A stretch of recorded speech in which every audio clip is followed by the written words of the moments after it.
Covid టైంలో చిన్న పిల్లోడిని అంటే మా నాన్నని తీసుకొని పబ్లిక్ ట్రాన్స్పోర్ట్లో తిరగడం అంత మంచిది కాదు, సేఫ్ కాదు అనేసి మా హస్బెండ్ కార్ కొన్నారనమాట. అది కొన్నప్పటి నుంచి మేము మా నాన్నతోటి ఎప్పుడు కూడా బస్ కానీ ట్రైన్ కానీ ఎక్కలేదు. కానీ మా నాన్నకి మాత్రం బస్ ఎక్కాలి అన్న కోరిక చాలా ఉండింది. ఎప్పటి నుంచో అడుగుతున్నాడు, బస్ ఎక్కుతాను నాన్న, బస్సులో వెళ్దాం నాన్న ఊరికి అనేసి. కానీ మేమైతే అసలు ఎప్పుడు తీసుకెళ్ళలేదు.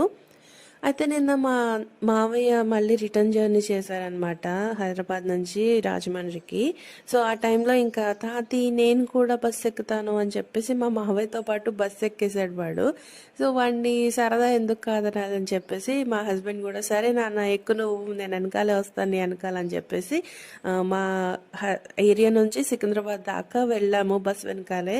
సో వాడు హ్యాపీగా వాళ్ళ తాతితో పాటు సికింద్రాబాద్ దాకా బస్సులో వెళ్ళి మళ్ళీ రిటర్న్ మాతో కార్లో వచ్చేసాడనమాట. అలా వాడికి బస్ ఎక్కాలనే కోరిక తీరింది. సో చిన్నపిల్లల సరదాలు కొన్ని కొన్ని ఇలా ఉంటాయి కదండి.